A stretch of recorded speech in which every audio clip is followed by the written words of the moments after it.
Hi, this is Brandon Shintani from Mindfulness and Sports, and I'm here today with Josh Summers. Josh is an author, acupuncturist, and yoga instructor who lives in Boston, Massachusetts. He conducts teacher trainings, workshops, and retreats around the world. He's written numerous books about meditation and sports. In his latest book, The Power of Mindfulness, Mindfulness, Meditation, Training, and Sport, he demonstrates how mindfulness can help athletes optimize sports performance. He also has a free ebook titled Mindfulness in Motion. Today, Josh and I will be speaking about the meditation in general and the relation it has with the growth mindset in sports. Thank you for being here, Josh, and I'm excited you're here to speak with us. Me too. Thanks for having me, Brandon. It's great Yep. to meet you. I'm just gonna jump right into questions if that's okay with you. Sure, go ahead. Cool. So, how are you doing? Could you tell us a little bit about your background and yourself?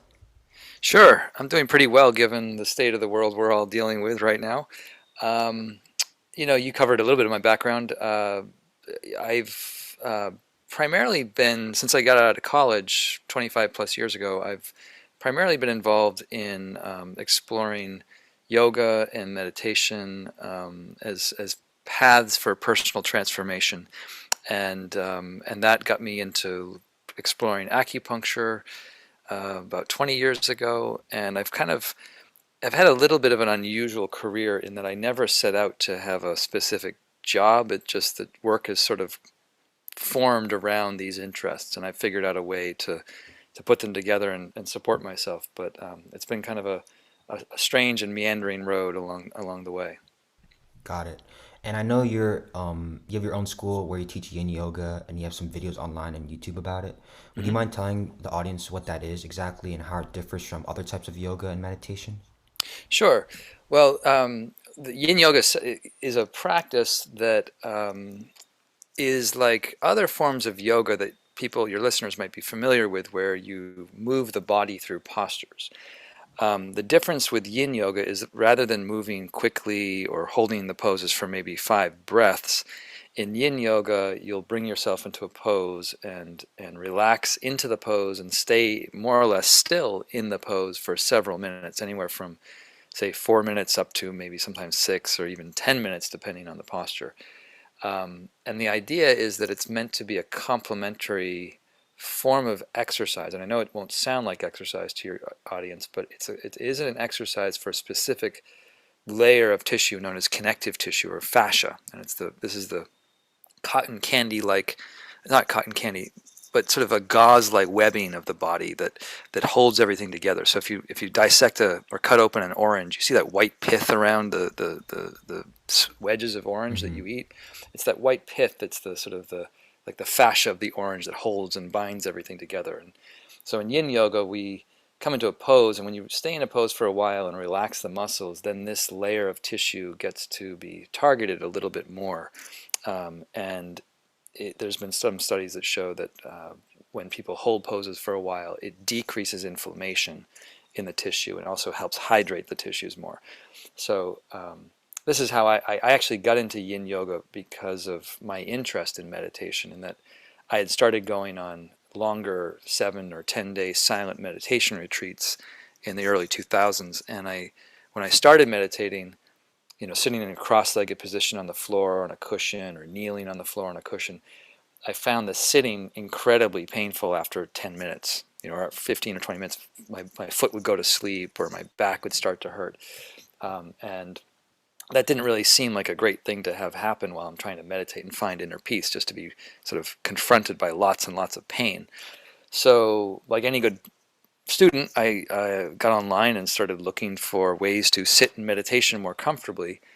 And that's when I found this style known as Yin Yoga, which the way it was described was that it said it prepared the body to be more comfortable as you sit, because a lot of the resistance in the body is held in the connective tissue. And so if you never really work out that deeper tension, particularly in and around the joints, it just makes sitting meditation quite difficult. So I found the yoga, got into it. It also, there's a lot of theory that says when you stimulate the connective tissue, you're stimulating the biological tissue that some people believe is where the energy channels of Chinese medicine are located. So the greater concentration of flow of energy or qi in our body can be found in these particular planes or layers of connective tissue. And when I saw the synergy, or the way that the Yin Yoga and the Chinese medicine that I was studying in acupuncture school and meditation all came together, it was sort of a nice trifecta or merging of these three big interests that I had. Hmm. So do you think that Yin Yoga is truly more comfortable and better than like other types of yoga? Well, actually, if we're, and it's good that you picked up on the word comfort there, Brandon, because the funny thing about this style is, though, even though it's wonderful, it actually isn't so comfortable when you're doing it, and so it has a counterintuitive, or contrary to what you might experience. When you stay in a pose for a while and you're in a mild stretch for several minutes, that area that you're influencing or stretching starts to develop a dull ache. Hmm. And the dull ache can make people fidgety, make them agitated, they can feel like they're restless. But if you can tolerate, if the student can tolerate that, and assuming that it's not too much stress or too much stretch on the tissue, just that we're sort of looking for the Goldilocks zone of a mild, moderate stress. If they can tolerate that, then when they come out of the pose and then when they get up and move around, they'll feel a deep release of tension that they wouldn't have expected based on the achiness that they felt while they're in the pose. So it's not that it's better than other styles of yoga. It's just that it's like the metaphor I give, and it's a little bit of a crude one. When you think of cleaning your teeth, you think of two things usually, right? The toothbrush that gets the surface of the teeth and in and around the gums a bit, but then the flossing gets into those dark nooks and crannies that the toothbrush can't reach, right? And lots of active kinds of yoga are great on the muscle level of the body, and getting you to move and circulate your body and energy. But at the deeper, harder to reach areas of the body, like in and around the joints and the hips and the low back and the legs, it's harder to get those areas with active yoga, and that's where the Yin style is a balancing practice. It's sort of like the floss of your hygiene for your body. Oh, I see. Okay. And do you think, well, a lot of people know that meditation and yoga in general is good for high stress environments like sports. So do you think yin yoga can apply for sports as well? Yeah, there's to answer that question, I would think about it on two levels. So there's the way Yin Yoga can help the body, and then there's and sort of in terms of recovery from sort of training or sports performance. And then there's, I think, the meditative level, which we can talk about, around working with your mind and your emotional reactions to what's happening in your body that you practice in Yin Yoga. And you know, just like an athlete might practice a specific move in a practice session, whether it's a layup or a free throw or a 3 point or whatever. I'm not a basketball player, but there's certain moves that are and shots that the athlete would practice with, right? Well, in Yin Yoga, you can see the practice of working with your emotions and your mental state, kind of like a practice. You're learning how to recognize them, learning how those energy states, like with reactive states of anger or fear or self-judgment or criticism, how those emotional states can come up in your experience, and then how you can see them more clearly and, in a way, sidestep them so they don't overtake you or flood you or determine how you play. If that makes sense. So there's really those two levels. Yin yoga is in a way really good for the body, but it also has this built-in quality of meditation practice in it. Just because you're in the pose for several minutes, just like you are in a meditation posture for, say, a few minutes or 45 minutes, however long you sit, you're in a posture and you get to look very closely at the interactions between your body and mind. I see. Yeah, that makes sense. And for people that and kids that don't do meditation on a regular, you said like it's not comfortable sometimes. Do you think that students can adapt to that in a week-ish or after a couple sessions or Well, yeah, the discomfort part of meditation usually has to relate to how the person is sitting, how someone is trying to sit when they meditate, if they're doing a seated meditation. And the issue that I see a lot is that some systems, some styles of meditation are very specific about how you should sit. Like there's something special about the posture. And in my opinion, any posture will be good for meditation as long as it's comfortable and allows you to be reasonably upright and alert. So you don't have to be in like a pose where your legs are completely crossed, like some pose called the full lotus, where one foot comes onto the opposite thigh. That requires a lot of hip rotation to be able to get into that, and most bodies aren't able to do that ever. It's not a question of tightness; it's just a question of your bone shape. So when I teach meditation, I really try to be very clear that it's not about looking right in the posture. It's about finding a pose that is well suited for the person, so that they can sit, they can be comfortable and relaxed, but be upright and somewhat alert. Okay, that's a good way to put it. So I feel like many teenagers and kids get the misconception that meditation is for older people. Do you have any clients or people that you work with that are younger? Yeah, well, um, to that question, personally, I have not worked with younger clients, at least to my knowledge or what I can remember. There was a time when I was involved with coaching or helping to teach meditation to the women's soccer team at Boston University, and that's how it was that experience of working with the women's soccer team that became the basis for this book that you mentioned, the Power of Mindfulness, that my colleague Dr. Amy Baltzell, who's a sports psychologist or was a sports psychologist at BU, she oversaw the intervention that I did with the soccer team, and basically did a study on it to see what the outcomes on in terms of how the players felt about their game and their performance as a result of doing the meditation. So that's sort of the youngest group I've worked with. But for myself, um, when I was real little, like in third grade, I started playing hockey. But as you might know, if you start hockey at this point in third or fourth grade, you're kind of behind the curve because other kids start much earlier. They learn Mm-hmm. how to skate. So I learned to skate late, and because I wasn't a good skater, they said I should play goalie. So I was a goalie at a very early age, and I was bad. I was so bad that my teammates and the parents of my teammates would be in the audience, and they'd all yell at me every time the puck went into the net. Comments like my grandmother can play better with you. Like my teammates would say, you can't stop a beach ball if you tried.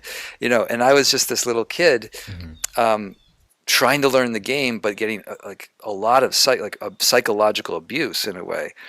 And my father, who used to be a hockey player, kind of coached me a little bit, and he said, "You need to develop a kind of a mind like with a shield of plexiglass in front of you, so that whatever they say, it just hits the plexiglass and slides down." And so, from a very early age, I had this appreciation that it's important to be able to have inner composure in a game or in a performance, regardless of what was happening. Like the ability to develop and cultivate inner composure in very stressful or highly pressured situations was going to be very important. And then later, when I got into high school, I retired playing hockey, but I was very involved in music, which is another kind of performance. And you know, I had this experience. It came up out of nowhere, but I had this experience that I felt like I stopped playing. I was playing my saxophone to a song I was learning on the radio, and I just disappeared. Like the me that was playing was not there at all anymore. There was just this sense of merging with this sound that was coming through me, and it felt absolutely blissful and perfect. And when it ended, I was thinking to myself, "Holy smokes, what was that?" It was like I got abducted for a moment or two. But it was such a like a dramatic experience that it sort of captivated my imagination. Like, what would it be like to be able to access that state on a regular way when I wanted to? What if I could call up that state at will? What would life be like that? And I'd say it was really that experience that set me on my course, that I started looking for a way to train up the ability to enter that state, which I later learned is what psychologists call the flow state. So when you're in a flow state, your sense of self, where you're thinking about how you're doing, are you good enough, not good enough, are you making mistakes, all that kind of inner self-talk just goes offline. It goes quiet, and all that's left is the sense of the experience that's just happening by itself, and it's happening in a very positive, good way. And that's sort of what Amy and I in the book, Power of Mindfulness, looked at how mindfulness can help be a way, or mindfulness meditation can be a way to sort of train up the ability to enter flow more easily. So that was not quite the answer to the question you asked, but I haven't had experience with younger kids, although I can imagine it would be very beneficial for children at all ages to be able to, look into themselves, get familiar with what kind of emotional states come up, how to acknowledge them, but not be defined or sort of imprisoned by a mental emotional state. I see. And do you think that meditation and yin yoga helped you develop that flow state? Yeah, I do actually. I mean, it took a while, and that's one of the harder things about developing a meditation practice or a yoga practice. Yoga is a little bit different because you do yoga, you stretch the body out, and you'll feel better right after you do it. Everybody comes to a yoga class, they go through the flows, they go through the postures, and at the end, they always feel smoother, calmer, more relaxed, content. With meditation, because it doesn't, at least with a sitting meditation, because it doesn't move the body as much, it can take longer before the practitioner, the person meditating, really starts to see or perceive the benefit. There's sort of a way that everyone wants instantaneous results. Like, I meditated once, I should be able to not have this stress right now. But it's Mm-hmm. it's really more of a um, one way to look at meditation is it's like a form of mental hygiene. So I used the example of brushing your teeth before, but when I work with sometimes with athletes or when I work with businesses, one of the things I often ask is, when you get up today to go to work or go to school, how many of you took a bath or a shower? Or how many took a shower bath last night before going to bed? And usually all hands go up. Everybody washes themselves on a regular basis because that kind of physical hygiene is the bare minimum to be a sort of a socially acceptable person. You imagine what it would be like, Yeah. how much ostracism you'd experience if you'd stop bathing. Your life wouldn't go so well. And when people agree to that or acknowledge that, then I say, well, the very thing that is driving the ship in your life, that is your mind. Your mind, the state of your mind, the ability of your mind to focus, the ability of your mind to see clearly what's happening, the quality of your attention determines the overall direction that your life is moving, or how you engage and interact with anything. And given that the mind has such a central role in how we live, it simply makes rational sense to train it to be better, to be clearer, to be more clear perception, and to be less reactive to things. So I think it's not a practice that comes easily at the beginning for some people, but it really is an important thing that I think everybody could benefit from doing in some form. Now, it doesn't need to be in the sitting meditation, but some inner practice where you get familiar with how you think, what your reactions tend to be, so that you can start to catch those, particularly in a game situation, so they don't overrun you or control you. Yeah, I agree. Like meditation is a process that you need patience with. Yeah. And up until this point, we've been talking about meditation, and we mentioned that we would talk about growth mindset. So, what is the growth mindset, and how can athletes develop that with meditation and yoga? Yeah. So, love this question. Thanks for bringing it up. Growth mindset. First, I should say this is sort of a theory that's developed out of the work of a psychologist named Carol Dweck. Her last name is Dweck.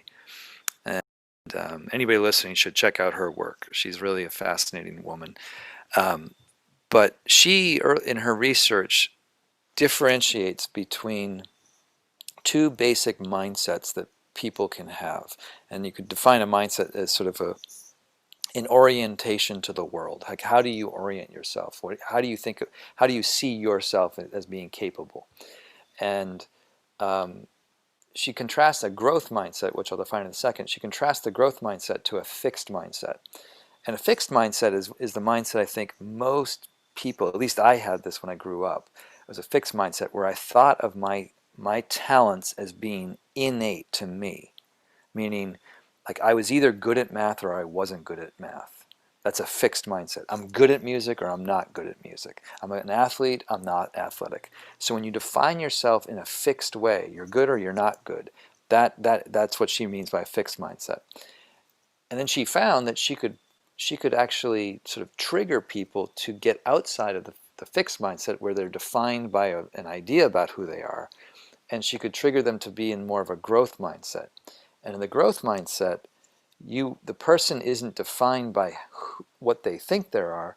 They're more defined by their ability to put effort into learning, i.e. growing.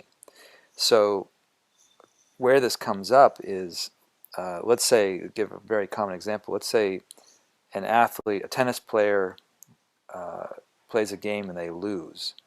And they could feel like, oh, wow, the failure to win the game means that they're a bad tennis player. They could kind of collapse into that negative self-talk that I'm not good, I'm never going to be good, and I should just quit today. So they take the experience of losing and let that define how they see themselves in a fixed way.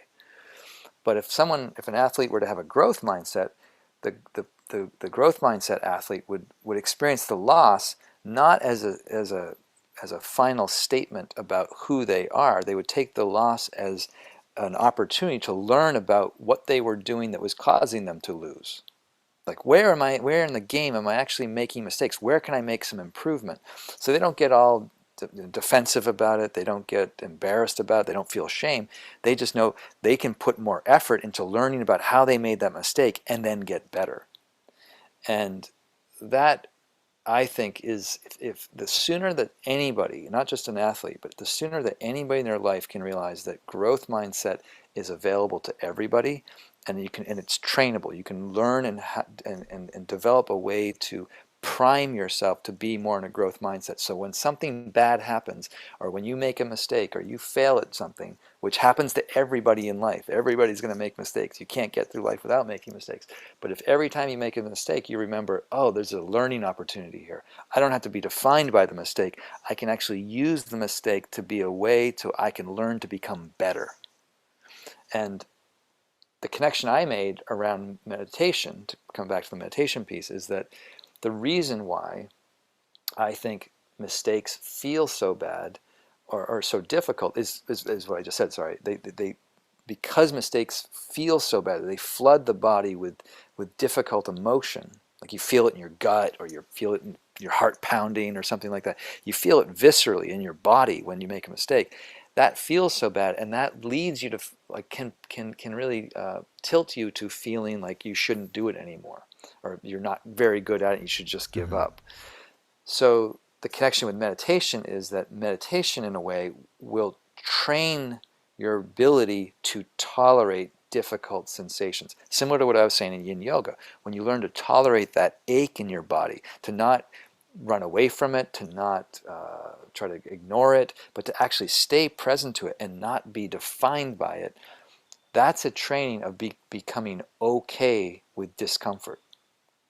And the more someone can become okay with discomfort, the more they're less, I should say, the less they're going to be defined by that discomfort, and they'll be better able to decide how they want to respond in more of a growth mindset way. Does that make sense? Yeah, it does, and it's kind of impressive that meditation can help you develop that growth mindset. Well, can I tell you how it's going to do that too? Yeah. So, you know, I don't know if your listeners will know this, but in meditation, a very common instruction is something like this. They'll say, focus on your breath or focus on your body. When your mind wanders, bring it back to your breath or body. Mm-hmm. Now, when you can do this, any of your listeners can try to do this for a minute or 2 minutes, and in that short period of time, you will see that you bring your attention to your breath. You might feel it in your chest or your belly. You feel the breath, and then suddenly, without your planning to do anything, your mind drifts off. In a certain sense, that's the mistake in meditation, when your mind drifts off. Now, I don't think of it as a mistake, but a lot of people interpret it as a mistake. They feel like, oh, my mind wandered. The monkey mind swung into another branch of thought. Now I'm thinking about, I've been hijacked or carried away by my thinking. Now I have to come back to my breath. So if someone were practicing meditation with a fixed mindset, every time their mind wandered, that would be evidence that they were failing to meditate. I see. But if they practice with a growth mindset and they actually go into the meditation with the intention of developing this growth mindset, every time their mind wanders, they can say, okay, what happened here? Now let me see if I can catch it more quickly, as an example. So you learn to tolerate the way that your mind, quote unquote, makes that mistake, but in tolerating it, you're actually developing more ability to tolerate mistakes in life, which lets you be more open, more relaxed when they happen. You don't have to feel defensive and blame it on your teammate or blame it on the coach or blame it on your poor night's sleep. You can say, oh yeah, that happened. Now let me learn from it. Yeah, and that's a great way to develop the growth mindset, like doing meditation at the same time. It's almost doing like two things at once. And Yeah. Well, it's a facet of the meditation process. mhm. It's like when you what would it be like? I guess I'm trying to think of an example where you do one thing and lots of good benefits come from it. Like going for a walk. Let's say going for a nice walk, you get relaxed. You also get fresh air. You get some sunshine. There's lots of facets to that dynamic. Got it. And moving on to your books, I know there's an emphasis on optimizing sports performance. Can you talk about like any highlights of the book that you'd like to share? Yeah, I mean, the thing that was very interesting to us when we did the study on the women's soccer team was just how much the athletes felt they were finally able to shift out of difficult emotions when they came up in the game. Prior to the meditation training, when they got yelled at by a coach or a teammate, they made a bad play or something happened that they didn't want to have happen. Prior to the training, when that would happen, they would feel kind of overwhelmed by the negative emotion, and it would be very hard for them to get back into the zone. And and so we wanted to design a meditation training system where someone could practice and kind of prepare themselves to be better able to handle difficult emotions when they come up in the game, and give them training or skill sets for what to do when the emotion comes up, so they could feel it in their body, relax the body a bit, and then focus back on what they were doing in the game, get back into the activity that was at hand, if you know, if that makes sense. Yeah, it does. And why did you decide to write about mindfulness in sports as opposed to other areas of high stress like taking a test? Yeah, I mean, that was one of those. The reason we wrote on the reason I got involved with writing about sports was more just kind of a lucky convergence of events where I mentioned I had just been teaching yoga and meditation, not in an athletic context, but a friend of mine in the yoga world, her sister was this sports psychologist at BU. So the sports psychologist, Dr. Amy Beltzell, brought me into some of her classes on positive psychology to talk about mindfulness. And the more I got talking to her and showing up to her classes to give guest talks, she wanted to collaborate with me. And that's when we got into doing the study on the BU women's soccer team. And then when the results from that came back, and it was really the first study of Division One mindfulness for Division One athletes, um, she wanted to put all that information into a book for athletes and coaches to work with. Got it. And do you have any main tips for people that are new to meditation and yoga that they should keep in mind during the process? With meditation, the first tip I would give is that thinking is not a problem. Because most people, and I've been teaching for 20 years now, most people come into meditation with the assumption that you can't think while you're meditating, or if you meditate, you're failing to meditate. And my view is that you can allow thinking, and you can get to become more familiar with the way that you think in meditation. And it's not something you have to stop to be successful, and it's not something you have to get rid of. And the more that people can be gentle and kind and friendly to their mind as the mind thinks, I think the more straightforward the meditation practice will develop. So that's my tip on meditation.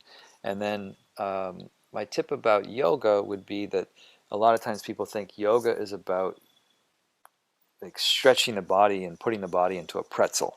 You think of yoga practitioners who can put their leg behind their head, or stand on their head, or do a back bend where they hold their ankles behind their body. I think of these kind of postures that look like a contortionist. And if I could say one tip about yoga, is that it's not about how far you can stretch your body. It's really a question of how you can get into your body, feel your body, and learn how your body moves, learn how your body can release tension, and it's a support to overall health, but not to look like a contortionist. So oftentimes when I've been teaching, people can come into yoga with a kind of literally a competitive mindset, like they want to go deeper and further and farther than before. And I spend a lot of time just trying to explain that that's not what you're trying to do. That what you're trying to do is learn how to be fully present to your body, take it to an appropriate edge where you feel some stretch, but it's not aggressive or injurious or causing injury, and that will help, balance your overall being so that you're in a better position to do what you're doing in life, whether in this case performance. Got it. And with those tips, would you mind giving us like a 5 minute guided meditation of any sort that you think is great? Sure. Do you mind if I kind of direct it to you when we do this? Yeah, of course. Okay. So how are you sitting right now, Brandon? I'm in a chair and at a desk. Okay, so in the chair, I just say sit forward to the front of the seat a little bit so that you're not leaning back against the back of the seat. So your spine has to be more or less upright a little bit Okay. through your muscular. And then, sitting reasonably straight, let your hands just rest on your lap. You can close your eyes if you'd like, or some people like to keep their eyes open for a little, like a soft open. So you're softly looking at the spot on the table in front of you or at the floor in front of you. You're not looking around, but just sort of having a steady, soft gaze on something in front of you. So either eyes open or eyes closed. And then once you find yourself sitting comfortably, just give yourself permission to relax some. So let your body relax through your face, let your eyes and cheeks and jaw relax. Let your chest and arms relax. And as you enter the meditation, one of the things I try to remind people of is that meditation isn't about changing your experience. So it's not about having a specific thing happen. You're not trying to get to something, you're not trying to get away from something. You're trying to connect with what is happening for you. So the only experience to have as you meditate is the one you're having right now. So you can feel your body. And then what I would encourage you to try doing is just let your attention settle for a moment or two onto your hands. And as you tune into feeling your hands, you probably feel a tingling or some warmth or the points of contact with your hands on your lap. Just feel whatever sensations you notice in your hands. And this experience of your hands is something I'll refer to as the perch. This is the perch of your attention, where you let your attention rest.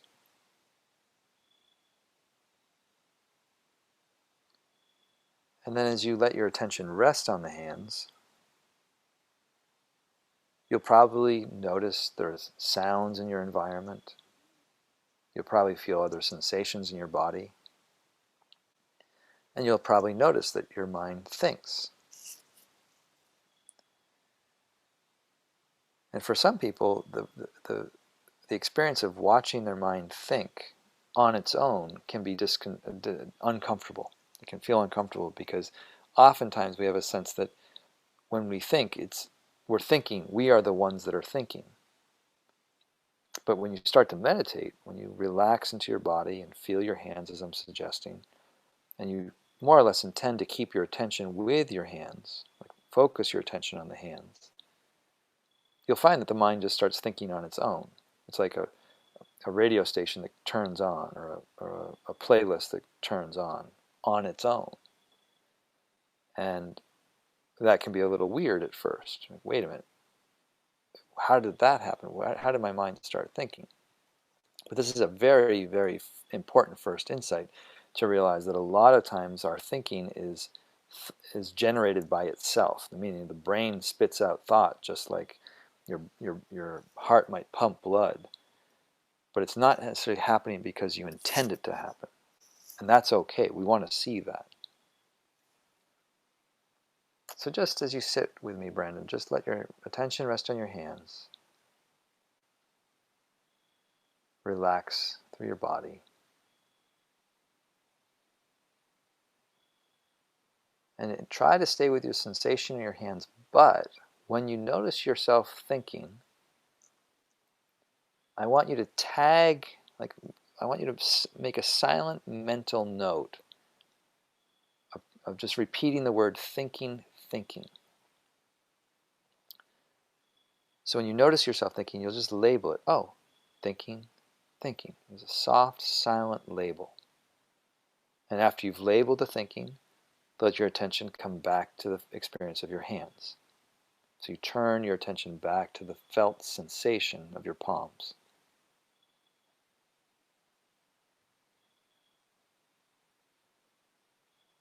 You try to stay with your hand sensation.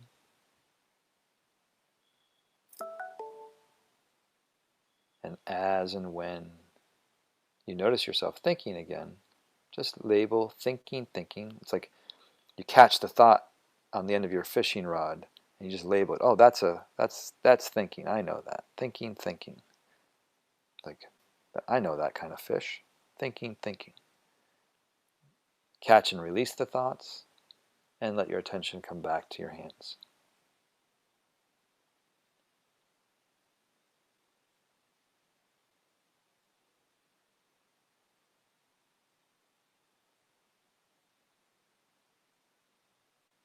So I'm going to let you do that for a little bit longer, but for the next few moments, pay particular attention to how you note thinking.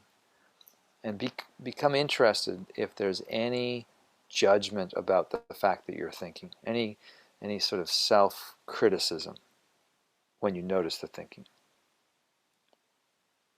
And if there is that judgment or self-criticism, try to soften the tone of that voice. Try to allow yourself to notice that you're thinking without the judgment or criticism.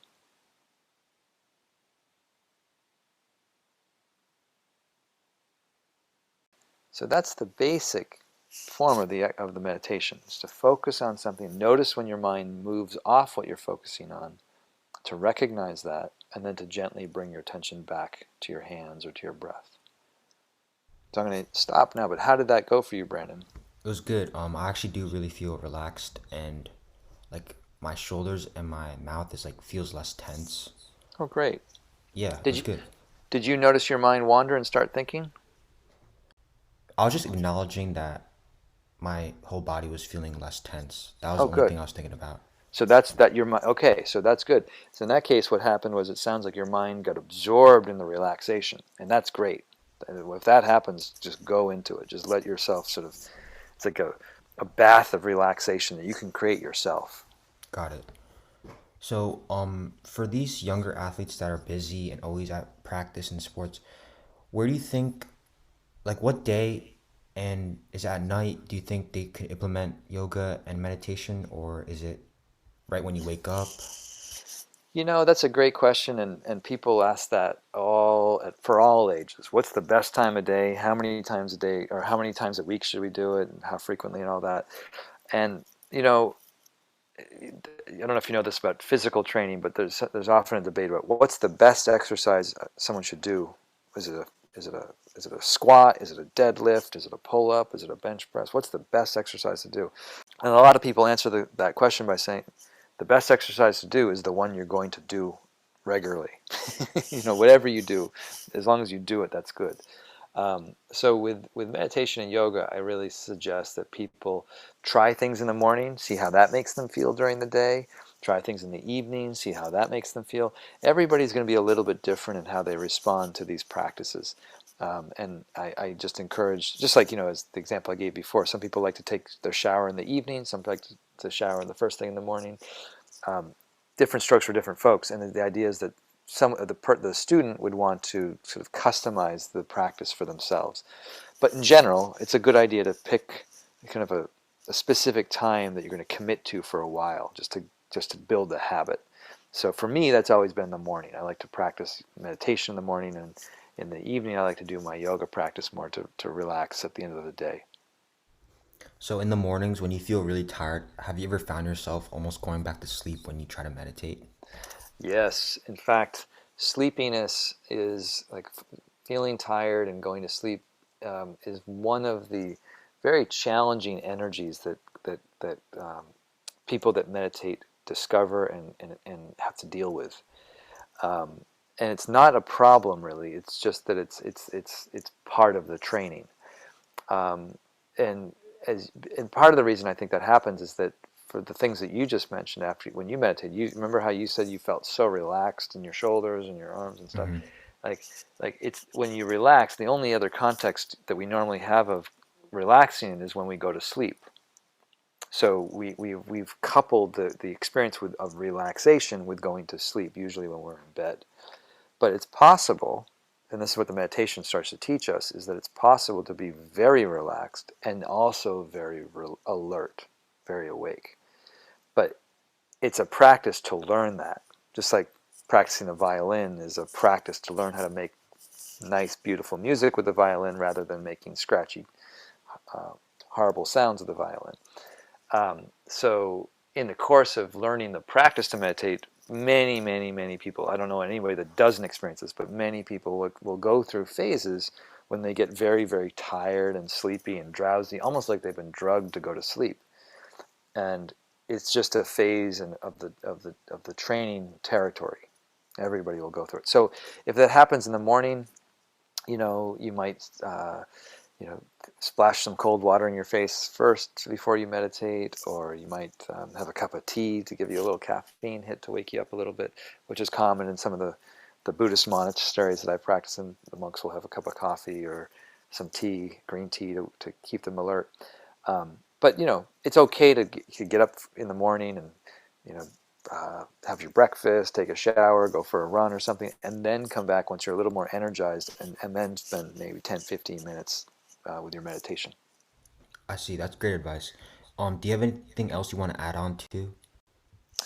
The only thing that I think you had wondered about some books to recommend to people, and uh, there was really good book by a sports psychologist named George Mumford. Have you heard of George? Yeah, he is a sports psychologist for like Kobe Bryant and MJ, right? Yeah, so the basketball coach Phil Jackson hired George Mumford Yeah, when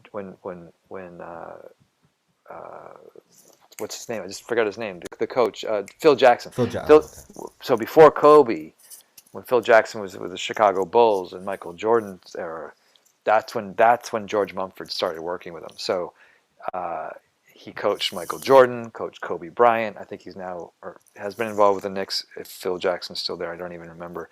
But he's written a wonderful book called The Mindful Athlete. So George's book would be a good book for folks to check out. Um, there's also a really good meditation book that I think it's like high school, middle school kids could appreciate, called Meditation for Fidgety Skeptics, and that's a book by Jeff Warren.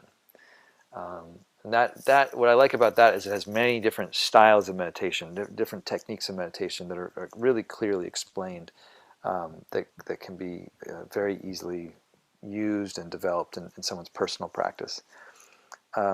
And then the other book is not so much about meditation, but it's about developing talent in a way that the theme of growth mindset that we talked about would encourage. And it's a book that I felt I wish I had this book back when I was in high school. I discovered it in my mid 30s, but it totally changed the way I thought about things. And it's called The Talent Code. Talent Code, and that sort of really teaches people that talent is not something you have necessarily when you're born. It's something you grow through training, and it sort of goes through all the pieces of what makes good training, the training that's going to build your talent to become excellent. and that applies to athletes, but or musicians. It really applies to anything in life. Is how do you build your own talent? And I thought that was an outstanding book by Daniel Coyle. I've heard of all those books, and I'm sure they're great. Would you recommend your own book for younger athletes? You know, the book that Amy and I wrote, The Power of Mindfulness, it was written sort of in a university academic style, geared towards more collegiate athletes Oh, okay. and coaches that would use our system of meditation training for their own teams. So, you sound very bright to me, so I think you could probably do well with it. But it might be a, a book that's a little bit more sophisticated, for more of a collegiate level. But the books that I mentioned, particularly the Meditation for Fidgety, Skeptics, and the Mindful Athlete, those would be great for younger folks to read. They're very easy reads. Yeah, I'll link those books below and your social media and website. Yeah. And well, that's all my questions. And thanks again for being here. I'm sure our audience will appreciate all your information. And yeah, Thanks so much, Brandon. I really enjoyed talking to you. I me wish you too. all the best. You too. Good luck. Thanks so much.